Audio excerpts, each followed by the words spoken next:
wrap up today a little bit earlier. I think I missed it the last, I haven't been doing it as consistently. I did my welcome, my morning one, where I come on and I tell you guys what I plan to do for the day. And I did that this morning, and I did accomplish a lot of what I planned to get to today. So I'm pretty satisfied with my work today. I finished uh, getting a solid start on the feature film I'm creating. As I looked through the script for the producer I'm working for, I realized there were a lot of details that weren't updated in the script. So what I'm going to do is I'm going to make it easy for him and I'm going to do a rough cut. I think I mentioned to you guys before what I consider a rough cut. It's kind of like a rough assembly of all the elements of the production that were shot. So I'm going to put everything together very rough, and I'm going to give him a low res version of that with time code, and then let him make it easier on both of us so he can tell me what to cut in and what to cut out. So I'm just going to put together a really rough cut. I did that same process, and I've done it a lot over the years, but I did that same process with the short film that I was mentioning to you guys that I did about 3 weeks ago, and I finished that up. The way I did that was I did a very rough assembly and sent that off to the producer. She liked it. She wanted a bunch of changes, so she had a visible time code. And when I say visible time code, what that is you've probably seen over the years where there are numbers, time code numbers running at the bottom of the screen, like right down here at the bottom. You'll see time code numbers running, and they run along with the time of the movie. So if it's a 90-minute movie, you got 50, 60, 70, all the way up to 90. And so all the time in between. And then if you want to make a specific cut, the great thing about that is that you can collaborate with your editor very easily, because you can say, you can take a note, at 1 minute and 15 seconds, I want to cut away from that actor and show the other actor. Then 1 hour and 5 minutes, I want to have a close-up of the dinner plate and wine glass. So you can get really detailed, and you and the editor can collaborate really well. Nowadays they have some real-time collaboration. I think Premiere had a version. I'm not sure if they still have it. I've never used it. I played around with it for a while just to test it out. But again, I prefer not to edit with the client directly and work together with the client. I used to do that. Hello, everyone. Hello. Thanks for stopping by. I used to do that years ago. I would have edit sessions with the client. And this was in the early days of nonlinear editing. And the clients really like to sit in on the edit. And so, I would do that. But I quickly learned that anytime you have the client sitting in the edit bay and the client is working with you, then it's going to take much longer. So you need to make the client aware of that. I'm still always shy off from doing it, but if I have a client, good morning, good afternoon, or early evening, wherever you guys are, I still have clients sometimes that want to sit in on the edit session. So, I tell them I have to charge them more because it will be more work intensive as far as editing with someone there looking over your shoulder. Well, why are you doing this? Why are you doing that? Why are you doing this way? And then also another thing I find out editing with people, with the client, whether it be one of the producers or it's the director, if they don't understand the process, and I always tell them, thanks for stopping by. Please take a look at my channel. And if you like what I'm doing, please subscribe. I'm getting close to 700 subscribers. And I thank you guys. Thank you so much. Obviously, I couldn't have done it without you. A lot of you guys have been sharing my content and have been watching my vertical lives, which I'm doing right now. And you've been watching my vertical shorts. I'm creating another vertical short. Well, it's not really a short, but it's going to be pretty longer than a short.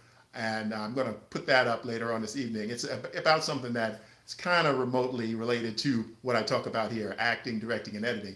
But it's from a personal experience this weekend, kind of funny and irritating about dealing with this waitress in the IHOP restaurant. Frustrating, but you'll see it. I'll have it up later this afternoon. But anyway, back to the story on editing. So I don't sit with the clients and edit because what they expect as you're editing, and if you don't know the editing process, if you're new or you haven't really edited that much, you have the tendency, and the client has a tendency to want to make a final edit from the very first cut. So they'll get into the details of, we're cutting a wide shot and we're working on the scene. And what I do is I put together a rough cut and then we polish it and we get it to where it's supposed to be. But they'll get to the details of, oh, I don't like how he turns his head there. Can he turn his head like 2 seconds slower? Or can he turn his head 2 seconds faster? Or can he raise his hand and touch his eyebrow? Can we cut that out? Or I don't like how his nose looks right here. So a lot of times clients get in too deep really quick, and they think that it's going to be a final edit as we just start editing. So that's one of the reasons I really don't sit with the clients and edit. I like to, and it's more cost effective for them, and it's more time saving for me to edit when I have get the feel. Editing is still an artwork. Editing is still an art. Editing is still an art. It's physical of punching the buttons and, but it's a creative art. So some days you don't feel like, you may want to work 2 hours. You may want to work, some days I work 10 hours. If I'm on a roll, I keep going. If the scenes are flowing together and everything's coming together, I just keep going. So producers and directors really can't work like that. If they want to schedule like 3 hours with you or 2 hours with you, I normally work, when I edit anywhere between 4 and 5 hours. And then after that, I have to do something else because you start to lose focus and you're not really focusing on being creative. And you start to waste time really because you're not that hyper focused on the editing. So about 4 or 5 hours straight is my limit. And then sometimes, obviously if I have a rush job, I will go as long as it takes and get it done. But again, I prefer to edit and then show the results to the client. And then they can make their changes. And we just go back and forth like that until we get it polished. And it works fine. That's the best way to do it. But again, sometimes you'll get clients who want to sit in on an edit session with you. Maybe they're interested in seeing how it works. They're interested in seeing the process. But again, it slows you down real slow because then you have to take the time to explain to them why this first edit is not going to be the master copy. We're editing to re-edit. And that's why I call it a rough copy. And I test that. Every email, every face-to-face, the first version you receive is going to be a rough copy. So don't show it to anyone outside the business. Don't show it to the investors because you're going to get a lot of flack. It's a work in progress. And when I say it's a work in progress, I mean it's really a work in progress because it's rough. There's no color correction. There's no sound effects. There's no music. The voices are probably uneven and they might have some static, pops and clicks and ticks. So a lot of unedited, unfinished rough cut. You have to understand the business. You have to understand that this will be polished. This will be made right. The last project I was working on, we had to shoot some scenes outside of the location, the principal photography location. And what was it, 2 or 3 scenes? Yeah, 3 scenes. And I didn't get a chance to see the location beforehand. And unfortunately, the location was right up the hill from one of LA's most busiest freeways. So the noise outside was excruciating. I don't even know how people lived in the neighborhood. I guess they got used to it. I guess they do. If you hear a certain noise in the neighborhood all the time, you'll get used to it. And so, but it was not conducive to filming and doing audio. So what we did was we end up shooting. I didn't even shoot a scratch track because the sound was so bad. We ended up shooting MOS, and that means without sound. And so we had to dub those 3 outside scenes. And that became a little sticking point also because we wanted it to be studio quality. So at the end, we had to end up going to a sound mixer who was an expert in Pro Tools and could pull from the voiceover and even some of the voice dubbing, the ADR, which stands for automatic dialogue replacement, had to be redone. So we got it. We got the perfect matching sound. Sounds really good now. But that all goes to say is that the process of filmmaking is tedious, and there's a lot to it. And the average person who hasn't made a film, or hasn't made a short film, or hasn't made a professional level film doesn't know the amount that goes into post-production. It's not a simple process. It takes way longer than the real production, and can cost just as much almost, depending upon the project.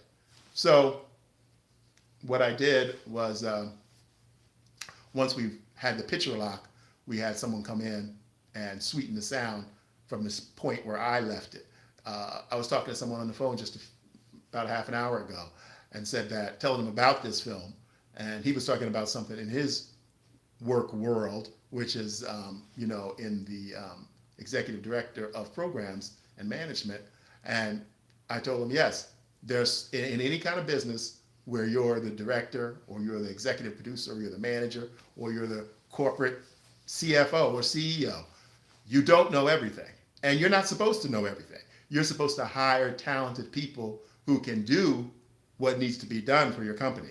And that's the same thing in the filmmaking process. A lot of times, independent filmmaker like me will take on everything that he can do. And then when I get to that stage where this is beyond my ability, then I hire a professional. And it's the same process. Just like the other day, I had to hire a plumber to fix a sink in my bathroom. Now, I could have done it, but it would have taken me much longer. I know I would have made mistakes once, and I'm so glad I did hire him, because after it's over and I see it, it looks much more professional, cleaner, put together. I'm not worried if it's going to leak. If it does leak, then he can come back and fix it. So that's how it works. It works in entertainment business that way. It works in any business that way. You have people who are in charge of departments. That's why sometimes you have too many levels of management. And it became that saying, not my job. But you need people who have different skill sets to run a business, to produce a film, to make an album, even to help you exhibit your artwork. If you're a solo painter artist, you need people to help you with the PR. You need an agent, you need a manager, you need a publicist. No one really does it all by themselves. No one does it all by themselves. So it's the same thing. And that's why even my clients, when I'm working with a small producer or filmmaker, I tell them, I'm going to take it as far as I can. And if we need a colorist, we bring in a colorist. If we need someone to sweeten the sound even further than my skill set, we'll bring in that person. So they need to be aware. And they have to make those final decisions, because if they hire me, I can use my knowledge to decide, to let them know, this is as far as I can go with this. It can get better, but you need someone who's a pro at sound sweetening. You need someone who's a pro at color correcting. You need someone who's a pro at special effects. If you want someone to create original titles with After Effects, which is a high-end program used to create a lot of titles you see on television and movies, then you need to bring in an After Effects pro. I can use templates, and I've been using templates for years, but templates are built by people. After Effects templates are built by people who are very skilled in After Effects. And then for someone like myself, I can look at the template and say, oh, that's nice. I can plug photos in here. I can plug text in here. I can plug video in here and let it do its motion, and it looks great. So I'm upfront with all my clients about my skill set, and let them know in advance that, no, I can take this all the way to finished, and if it needs to go a little bit further, then we can bring in the appropriate people and let them do that. So that just gives you a quick overview, again, of the polishing of a project, whether it be a short film, a feature film. Right now, this feature film I'm working on, I started talking about this earlier in this video. I completed the opening sequence based on the script, and I did the first element. I cut the first element of the wraparound. This feature is going to have a wraparound, and then there are going to be 3 stories. Like sometimes you'll see Tales from the Crypt, where there's 3 separate stories. So that's how this is going to be. It's going to be a wraparound piece, which are the current characters telling stories, and then you'll see story one, story two, story three, and then there'll be a closing. And I think there are wraparounds throughout in between those stories. So I've done the first part, and again I decided to do a rough cut, and then send a time code version to the director, and let him tell me in detail based on the time code where he wants me to cut and tighten things up, instead of me trying to guess. Because sometimes when you have a script and it's based on the original script, and then once the project is edited, it's different, a little bit different than the script. So it's going to be much easier for both of us to get the project finished faster if he looks at the rough cut and then says, James, cut this, cut that, cut this, cut that, at this time code, cut this, and then I can just move right through it, and we can wrap this up very quickly. So again, I'm going to wrap up for the day. I had a good day of editing. I have a couple of things rendering right now, and I'm going to upload that, and that'll be available for you to see later on this evening. So please feel free to go to my channel. You'll see it down here in the link down here, and subscribe, and I appreciate it. And I hope you guys, oh yeah, thank you. Someone actually got caught up looking down here. Someone actually gave me some good comments. So I will see you again tomorrow. I'll give you an update of what I plan to do. I'm sitting here in my living room right now. I'll give you an update of what I plan to do, and just continue to move forward. And hopefully everything will move forward with my channel, and I will start creating more original, humorous content, which is my ultimate goal here on YouTube. So thanks a lot for watching, and I will see you again tomorrow. Have a nice evening, wherever you are.